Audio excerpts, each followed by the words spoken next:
Have you ever found yourself saying yes when every cell in your body wanted to scream no?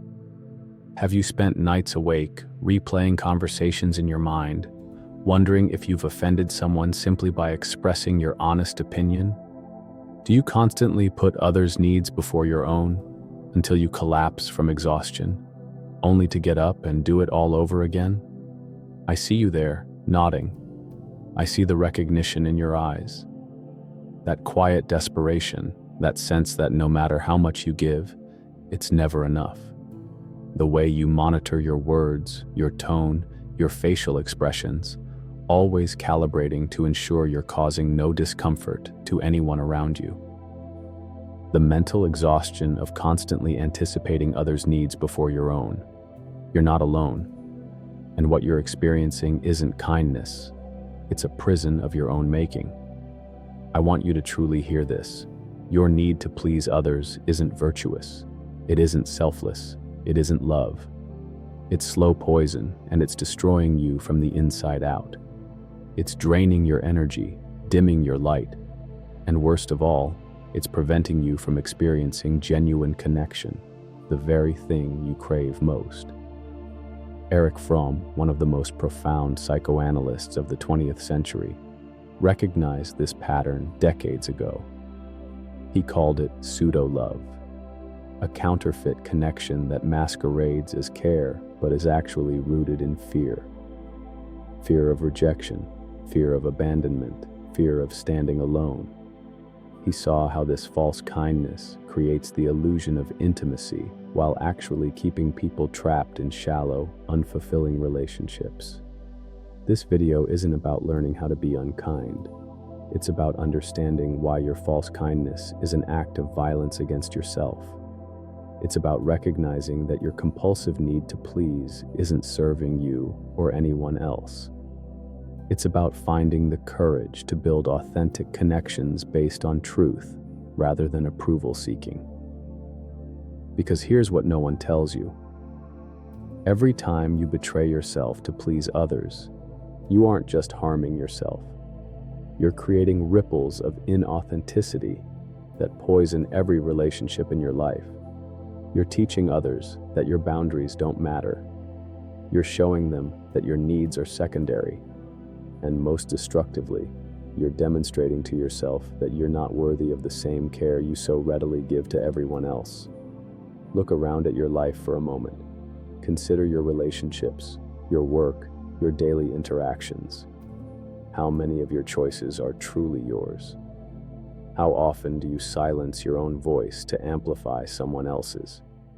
How frequently do you twist yourself into shapes that aren't natural to you, just to avoid disapproval?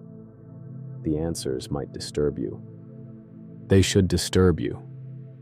But where does this desperate need to please come from?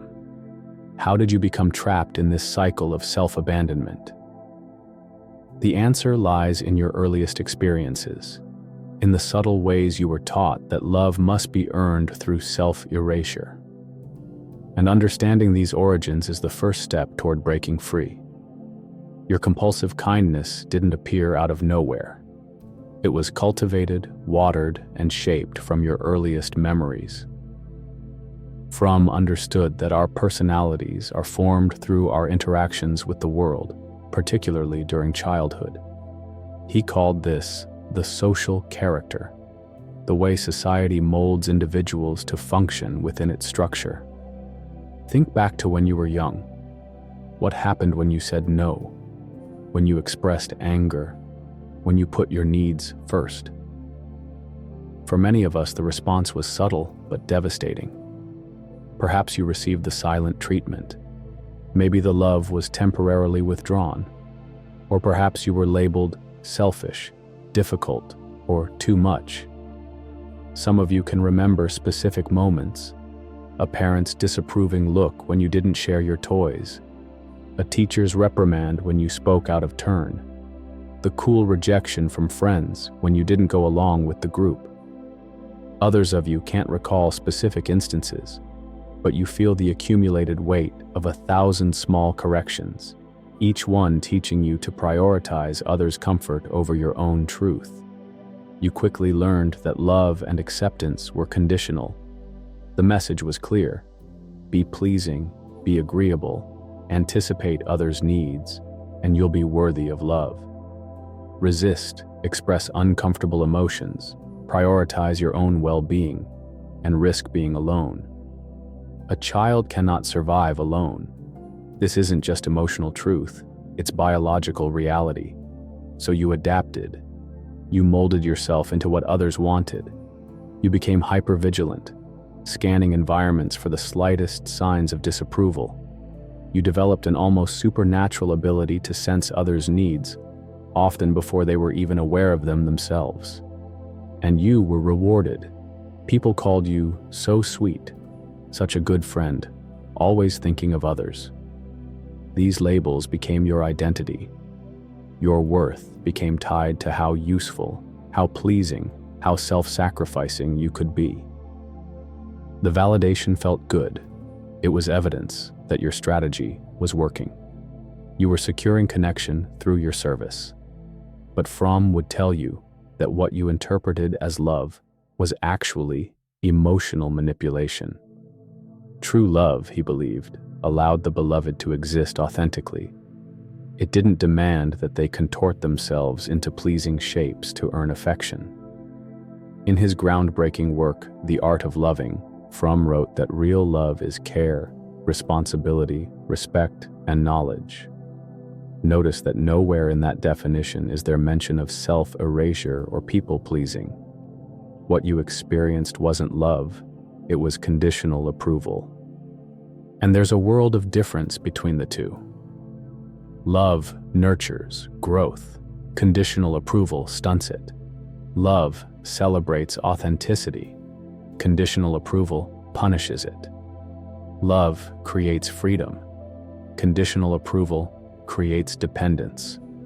This pattern you learned in childhood doesn't simply disappear in adulthood. It becomes the operating system through which you engage with the world. It becomes invisible to you, just the way things are. But while you can't see it, you can certainly feel its effects. The exhaustion, the resentment, the emptiness, the feeling that no matter how much you give, it's never enough. These aren't character flaws. They're symptoms of living in opposition to your authentic self. They're your body and soul trying desperately to get your attention, to tell you something is profoundly wrong with the way you're living. You might be thinking, but being kind is good. Helping others is virtuous. Isn't that what we're supposed to do? And you're right. Genuine kindness is beautiful. But there's a crucial difference between authentic generosity and compulsive people-pleasing. One flows from abundance, the other from fear. One strengthens, the other depletes. One creates connection, the other breeds resentment. If this is resonating with you, I want you to pause for a moment. Take a deep breath. Because what I'm about to share next might be difficult to hear, but it's essential for your liberation. We need to confront the devastating toll that your false kindness is taking on every aspect of your being, your body, your emotions, your spirit, and your relationships. And once you see the full extent of this damage, you'll understand why continuing on this path is no longer an option. If this content is making sense to you, click the subscribe button and subscribe to the channel. Thank you for your support. Let me ask you something. When was the last time you felt truly seen? Not for what you do for others, not for how you make them feel, but for who you actually are. When was the last time someone encountered your authentic self, your raw emotions, your unfiltered thoughts, your genuine preferences, and stayed? If you struggle to answer this question, it's because your false kindness has created a barrier between your authentic self and the world. You've become so adept at shape-shifting to please others that you've lost touch with your own contours. Perhaps you can't even remember who you are beneath the masks you wear. Perhaps you've spent so long accommodating others that your own preferences, desires, and boundaries have become strangers to you. Fromm would say you're suffering from what he called alienation, a profound disconnection from yourself. This alienation exacts a terrible price, and it manifests in ways you might not have connected to your people-pleasing pattern. First, there's the physical toll. Your body keeps the score. The stress of constant people-pleasing activates your sympathetic nervous system, flooding your body with cortisol and adrenaline. Over time, this manifests as chronic fatigue, headaches, digestive issues, weakened immunity, even autoimmune conditions. Your body is screaming what your mouth won't say. This is too much. Do you find yourself constantly tired, no matter how much you rest? Do you get sick frequently? Do you suffer from tension headaches, jaw pain from clenching, stomach issues that doctors can't quite diagnose? These aren't coincidences. They're your body's protest against the violence of self-betrayal. Then there's the emotional cost. The cumulative effect of small self-betrayals is a profound sense of resentment toward others for taking advantage of you, and toward yourself for allowing it. This resentment then triggers shame, because good people don't feel angry about helping others. So you suppress the resentment, which only intensifies it, creating a toxic cycle that poisons your inner world. Have you ever found yourself quietly seething when someone takes your generosity for granted? Have you ever done something kind and then felt inexplicably angry afterward? Have you caught yourself thinking bitter thoughts about people you allegedly care about? This is the emotional corrosion of false kindness. The spiritual cost might be the most devastating of all. Fromm believed that each person has a unique essence, a particular way of being in the world. When you consistently override your authentic impulses to please others, you lose access to your essence, to the specific gift that only you can offer the world.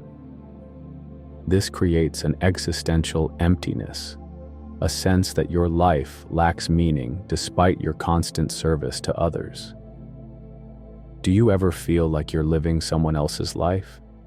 Like you're going through motions that don't reflect who you really are? Do you experience moments of panic when you think about the trajectory of your life, wondering how you ended up where you are? This is the spiritual disorientation that comes from abandoning your authentic path in favor of what others expect from you. Finally, there's the relational cost. Your relationships become distorted because they're built on a fundamental dishonesty. You present a curated version of yourself, the pleasing, agreeable self, while hiding your true thoughts, needs, and feelings. This means that even your closest relationships aren't with the real you, but with the persona you've constructed. Is it any wonder you feel unseen, unknown, and desperately lonely, despite being surrounded by people who claim to love you? Think about your closest relationships. Do these people know your real fears, your authentic desires, your actual limits? Or do they know only what you've allowed them to see, the version of you that causes the least discomfort, that fulfills their expectations, that requires nothing from them that they aren't already willing to give? I'll tell you a truth that might be difficult to hear. People-pleasing isn't kindness, it's manipulation. When you do things for others to secure their approval rather than from authentic generosity, you're engaging in a subtle form of control. You're attempting to manage how others perceive you rather than allowing for the messy authenticity of real connection. Let that sink in for a moment. The behavior you've justified as selfless is actually a control mechanism. You give in order to receive approval, acceptance, security. This doesn't make you a bad person. It makes you human, with very human fears and needs. But recognizing this truth is essential for breaking free from the cycle. And here's the bitter irony. This false kindness doesn't even work. People can sense inauthenticity even if they can't name it. They may appreciate what you do for them, but they'll never truly connect with you because you're not truly present. You're hiding behind your helpfulness, your agreeableness, your false selflessness. Have you noticed that despite all your efforts to please, you still don't feel secure in your relationships? That's because no amount of self-sacrifice can create genuine intimacy. Real connection doesn't come from being perfect or useful. It comes from being real, from sharing your authentic self, including your flaws, needs, and boundaries. The tragic result? You exhaust yourself trying to earn love through service, while simultaneously making real love impossible, because real love requires authenticity, the very thing you've sacrificed in your quest for approval. You've been chasing counterfeit connection, and it's left you emotionally bankrupt. But there's hope. Once you understand the difference between false kindness and genuine love, you can begin to relate to others in ways that nurture rather than deplete you. But here's the question that haunts so many trapped in this cycle. If this pattern is so destructive, why can't I stop? Why do I keep sacrificing myself even when I know it's killing me? What invisible forces keep pulling me back into these same behaviors, even when I've promised myself never again? The answer lies in the profound psychological mechanisms that keep you locked in this prison of pleasing. And once you understand these forces, you'll finally see that your struggle isn't a moral failing. It's the predictable outcome of powerful, unconscious programming that began long before you had any choice in the matter. If this pattern is so destructive, why is it so difficult to change? Why do you keep saying yes when you want to say no? Why do you continue to abandon yourself despite the obvious toll? Fromm would point to several powerful psychological mechanisms that keep you trapped. First, there's the fear of abandonment. At a primal level, humans are social creatures. Rejection doesn't just feel bad. Historically, it could be a death sentence. Your people-pleasing behavior is an unconscious survival strategy. Your nervous system equates disapproval with danger, triggering fight-flight-freeze responses that bypass your rational mind. This isn't just emotional conditioning, it's biological wiring. When you feel the urge to please someone despite your own discomfort, you're experiencing a neurological response designed to keep you safe in your tribe. Your body floods with stress hormones at the mere thought of disappointing someone, creating a sense of urgency that overrides your conscious intentions. This is why willpower alone is rarely enough to break the pattern. Second, your false kindness has become your identity. If you stop being the helper, the giver, the selfless one, who are you? This identity crisis creates existential terror. Better to remain in the familiar prison of people-pleasing than face the void of not knowing who you are. Fromm recognized this fear of freedom in his work, Escape from Freedom. He observed that many people prefer the security of predefined roles, even if those roles are restrictive or harmful, to the terrifying openness of authentic selfhood. When your entire sense of self is built around being needed, the prospect of standing alone as your authentic self feels like annihilation rather than liberation. Third, your behavior is constantly reinforced. Our culture celebrates self-sacrifice, particularly in certain roles, and especially for women. We glorify those who put themselves last. We tell stories about the virtue of self-denial. Your social environment rewards your people-pleasing, making it even harder to change. Think about the compliments you receive. Are they often about how helpful you are, how dependable, how selfless? These external validations feel good in the moment, providing hits of dopamine that reinforce your pattern. The affirmation becomes addictive, creating a reward cycle that's difficult to break. Fourth, there's cognitive dissonance. You've invested so much in the belief that your self-sacrifice is noble, that acknowledging its destructiveness threatens your entire worldview. Your mind protects itself from this threat by doubling down on the belief that your behavior is necessary and virtuous. This is why you might feel resistance even listening to this message. Your brain is working overtime to reject information that conflicts with your established narrative. You might find yourself thinking, "But my situation is different," or "I'm not really people-pleasing, I'm just being kind." This is cognitive dissonance at work, fighting to maintain consistency in your self-concept. Finally, there's the terrible truth that your false kindness serves you in certain ways. It gives you a sense of control in an uncertain world. If you can just be perfect enough, helpful enough, pleasing enough, perhaps you can guarantee that you'll never be abandoned. This illusion of control is so comforting that giving it up feels like stepping off a cliff.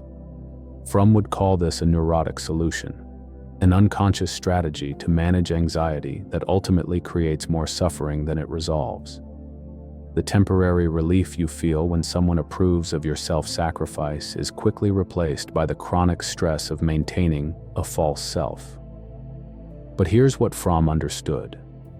These psychological mechanisms, while powerful, are based on outdated information. They're protection strategies formed when you were vulnerable and dependent. As an adult, you have resources, choices, and capabilities you didn't have as a child. The abandonment you fear surviving now is one you've already survived before, when you were much less equipped to handle it. The most insidious part of this pattern is how it distorts your perception of reality. You believe others expect your self-sacrifice because you've trained them to. You believe setting boundaries will destroy your relationships because you've never allowed your authentic self to be in relationship. You believe your worth comes from usefulness because you've never allowed yourself to be loved simply for existing. These beliefs aren't facts. They're stories. Stories written when you were too young to know you were the author, not the character.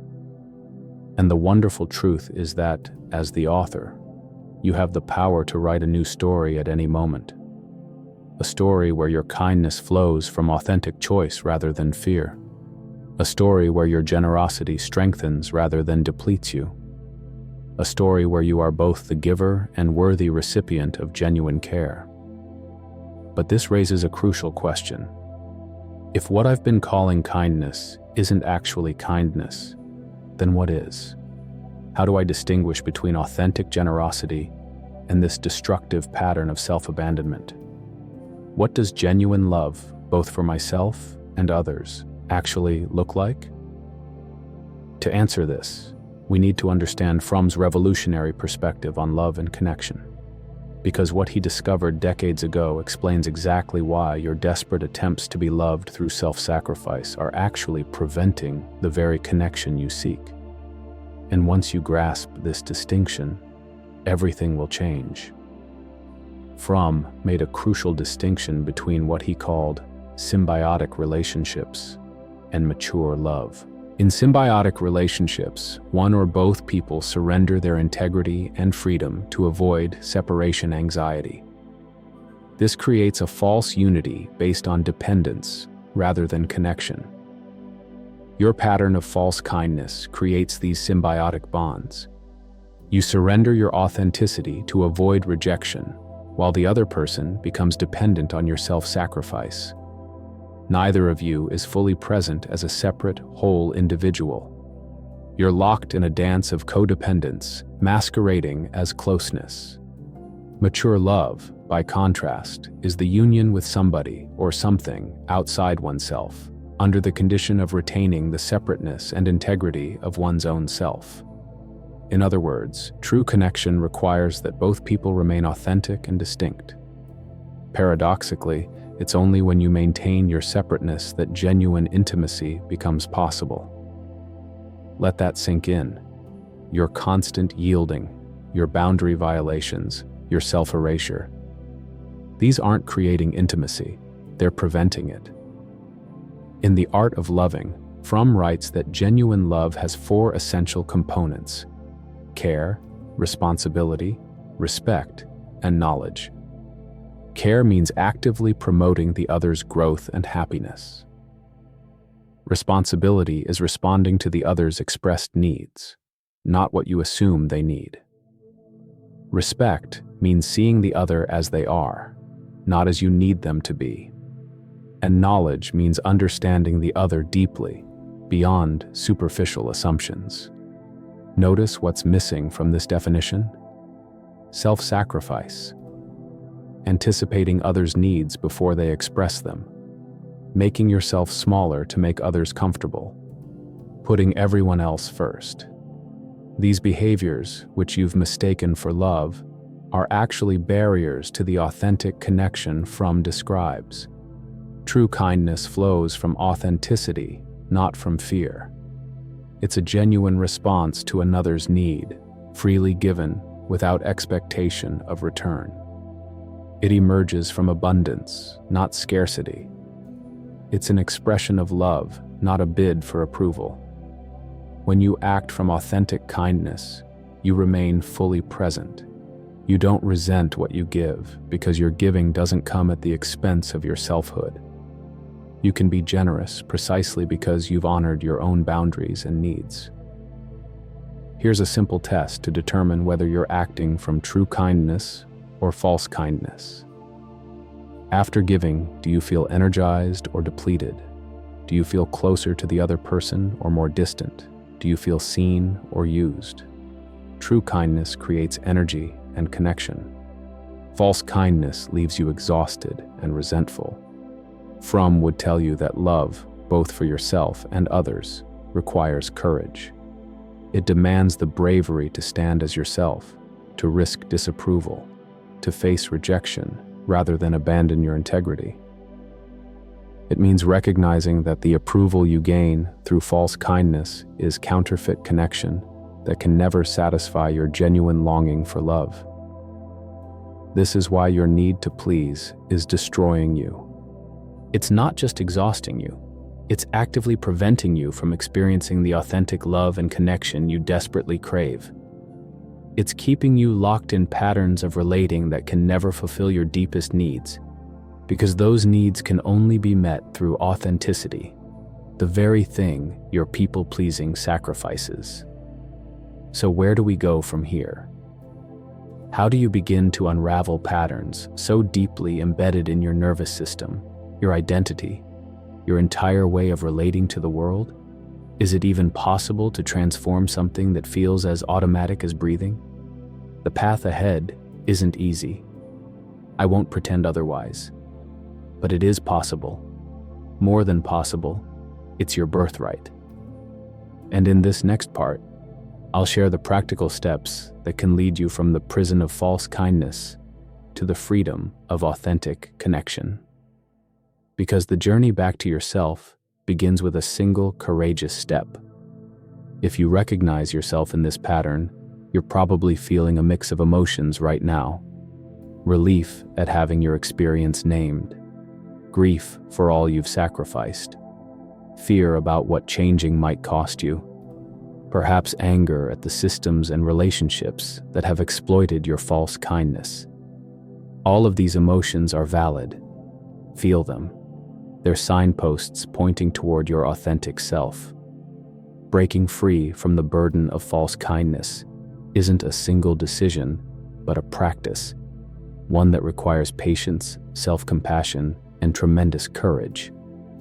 Here's where to begin. Start by recognizing that your people-pleasing isn't a character flaw, but an adaptation. It's a strategy that once helped you survive. Thank that part of yourself for protecting you. Then gently explain that you have new skills now, and the old strategy is causing more harm than good. Fromm believed that awareness is the first step toward freedom. When you begin to notice the moments you abandon yourself, when you say yes despite wanting to say no, when you smile despite feeling angry, when you take on responsibilities that aren't yours, you create a tiny space between stimulus and response. In that space lies your power to choose differently. practice noticing the difference between authentic generosity and people-pleasing. Before saying yes to anything, ask yourself, am I doing this from love or from fear? If the answer is fear, fear of rejection, disapproval, conflict, or abandonment, that's your cue to pause. The journey to reclaiming your authentic self begins with small steps. Start by practicing saying no to minor requests that don't align with your values or energy levels. Notice how your body feels when you set a boundary. The initial anxiety followed by a wave of relief. This physiological feedback is your body's way of confirming you're on the right path. Begin to untangle your worth from your usefulness. Consciously challenge the belief that your value lies in what you do for others.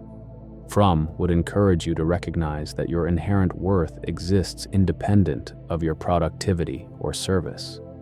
You are valuable simply because you exist, not because of what you provide. This may feel deeply uncomfortable at first. You might experience intense guilt, as if you're doing something wrong by prioritizing yourself. You might worry that people will leave if you stop overgiving. These fears are normal. They're echoes of the old conditioning that taught you love must be earned through self-erasure. But here's what you'll discover as you persist. The relationships that were only sustained by your self-sacrifice will indeed fall away. And that's not a loss. It's liberation. Those connections weren't authentic to begin with. They were transactions disguised as relationships, exchanges of service for approval that could never satisfy your deeper longing for genuine connection. Meanwhile, the relationships that have real substance will not only survive your authenticity, they'll deepen. When you show up as your true self, you create space for others to do the same. You'll begin to experience what Fromm called productive love. Love based on mutual growth rather than mutual dependence. This transformation isn't just about changing your behavior. It's about healing the wounds that created this pattern in the first place. The child within you, who learned that love was conditional, needs to be reassured that adult, you will provide the unconditional acceptance they've always craved. This inner child work is essential for sustainable change. As you practice living authentically, you'll encounter resistance, both internal and external. People who have benefited from your false kindness may attempt to pull you back into old patterns. They may accuse you of being selfish or uncaring. They may withdraw their approval, confirming your deepest fears. Remember, this resistance doesn't mean you're doing something wrong. It means you're disrupting a system that was built on your self-abandonment. Of course, that system will fight to maintain itself, but you are not responsible for managing others' discomfort with your authenticity. Their reactions belong to them, not to you. Fromm observed that most people fear freedom precisely because it requires this kind of responsibility. The responsibility to author your own life, rather than following a script written by others. But he also believed that embracing this responsibility was the only path to genuine fulfillment. As you continue this journey, focus on developing what Fromm called self-love, not the narcissistic self-absorption our culture often mistakes for self-love, but a genuine care for your own growth and well-being. Self-love means treating yourself with the same kindness, respect, and attention you so readily give to others. Practice asking yourself, what do I need right now? What would feel nourishing? What boundaries would help me feel safe? These questions may feel foreign at first. After years of focusing exclusively on others' needs, you may struggle to identify your own. Be patient with yourself as you develop this new awareness. Gradually, you'll discover a new kind of kindness emerging. One that doesn't deplete you because it flows from authenticity rather than fear. You'll find yourself giving because you genuinely want to, not because you need something in return. This is the kindness that creates connection rather than resentment. And perhaps most importantly, you'll begin to experience the profound relief of being seen and accepted for who you really are, not for what you do for others. This genuine visibility is what you've been seeking all along, though you've been looking for it in all the wrong places. The path isn't linear. You'll have days when you slip back into old patterns. You'll have moments of doubt when the pull of approval seeking feels overwhelming. But with each small act of authenticity, you strengthen new neural pathways. You create new patterns of relating that honor rather than betray your true self. Fromm believed that love, both for ourselves and others, is an art that requires knowledge and effort. It's a capacity that must be developed through practice, not a magical feeling that either exists or doesn't. By this definition, learning to honor your authentic self while remaining connected to others is the most profound art you can master. So I ask you, are you ready to put down the crushing burden of false kindness? Are you willing to risk disapproval for the sake of authenticity?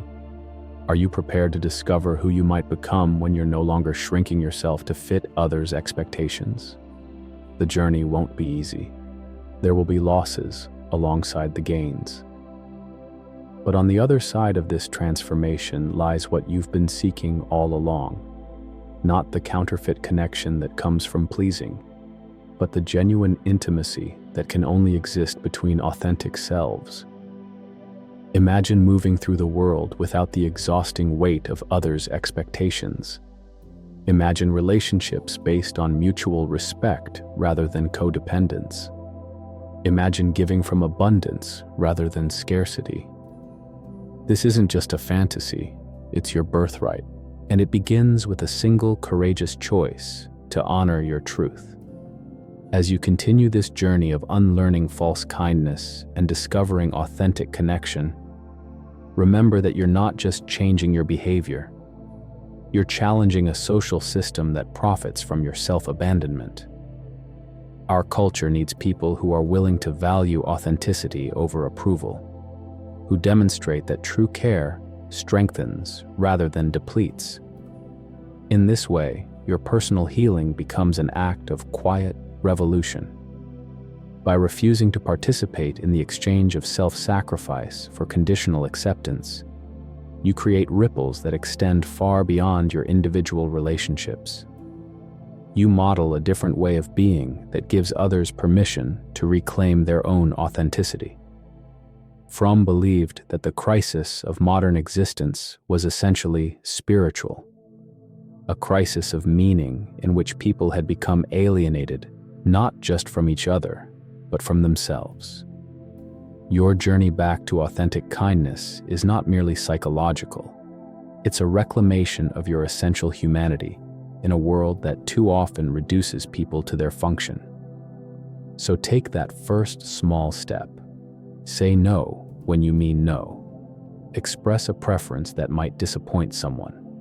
Allow yourself to feel anger without immediately softening it. Set a boundary without excessive explanation or apology. These acts of authenticity might seem insignificant, but they are the foundation of a transformed life. And know that you're not alone in this struggle. The very fact that people-pleasing is so common reveals a universal human longing for genuine connection alongside the fear that we won't be loved for who we truly are. By honoring your authentic self, you join countless others engaged in the same essential work of learning to love and be loved authentically. The question is no longer whether you can afford to stop your false kindness.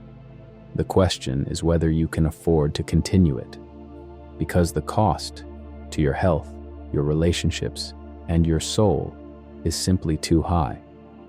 Your authentic self has been waiting patiently beneath the masks you've worn.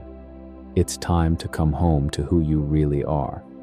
It's time to discover what becomes possible when you finally put down the burden of false kindness and embrace the liberating power of authentic love, both for yourself and for everyone your life touches.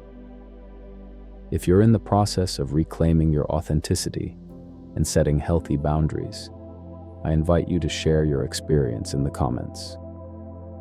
What small step will you take today to honor your true self.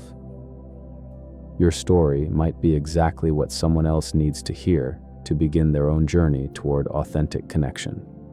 And don't forget to subscribe for more content that helps you break free from limiting patterns and create a life aligned with your deepest truth. The journey continues in our next video, where we'll explore how to navigate the inevitable resistance that arises when you begin setting boundaries. I'll see you there.